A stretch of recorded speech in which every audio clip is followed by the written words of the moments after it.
Game changer cinema release అయిన తర్వాత టాలీవుడ్ ఇండస్ట్రీలో పూర్తిగా లెక్కలు మారిపోయాయి. పెద్ద బడా సినిమాలు కూడా ఫ్లాప్ అటాక్ దక్కించుకుంటూ ఉండడంతో టైర్ 2 హీరోల పరిస్థితి దారుణంగా తయారైంది. మరీ ముఖ్యంగా రామ్ చరణ్ నటించిన గేమ్ చేంజర్ సినిమాకి ఎలాంటి ప్రమోషన్స్ నిర్వహించారో అందరికీ తెలుసు.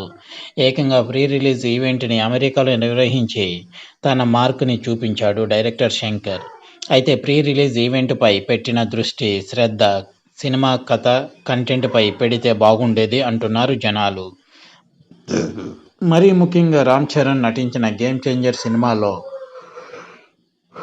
అసలు కథ మిస్ అయ్యింది అన్న కామెంట్స్ ఎక్కువగా వినిపిస్తూ వచ్చాయి. కాగా ఇప్పుడు జనాలు గేమ్ చేంజర్ సినిమా చూసిన తర్వాత ఓ విషయాన్ని ఎక్కువగా మాట్లాడుకుంటున్నారు. RRR తర్వాత జూనియర్ ఎన్టీఆర్ నుంచి వచ్చిన పాన్ ఇండియా సినిమా దేవర. ఈ మూవీ పెద్దగా ఆకట్టుకోలేకపోయింది. తెలుగు జనాలను కూడా దేవర నిరాశపరిచింది. అయితే RRRలో మరొక హీరోగా నటించిన రామ్ చరణ్ నుంచి వస్తున్న పెద్ద బడా pan India cinema game changer ఖచ్చితంగా ఆ లోటును తీర్చేస్తుంది అంటూ చరణ్ అభిమానులు బాగా ఎక్స్పెక్ట్ చేశారు.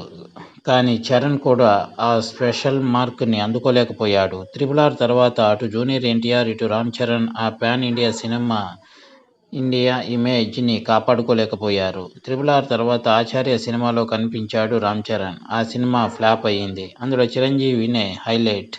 చరణ్ది చాలా చిన్న పాత్ర. అయితే గేమ్ చేంజర్లో మాత్రం చరణ్ హీరో. ఆయన సినిమాకి కీలకం.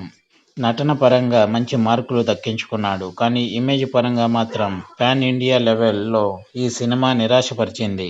దీంతో రాజమౌళి డైరెక్షన్ని అందరూ పొగిడేస్తున్నారు.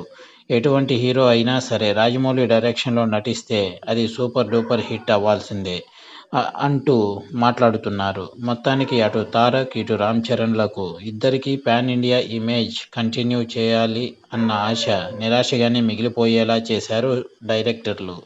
చూద్దాం నెక్స్ట్ అయినా వీళ్ళకి అలాంటి ఇమేజ్ దక్కుతుందో లేదో.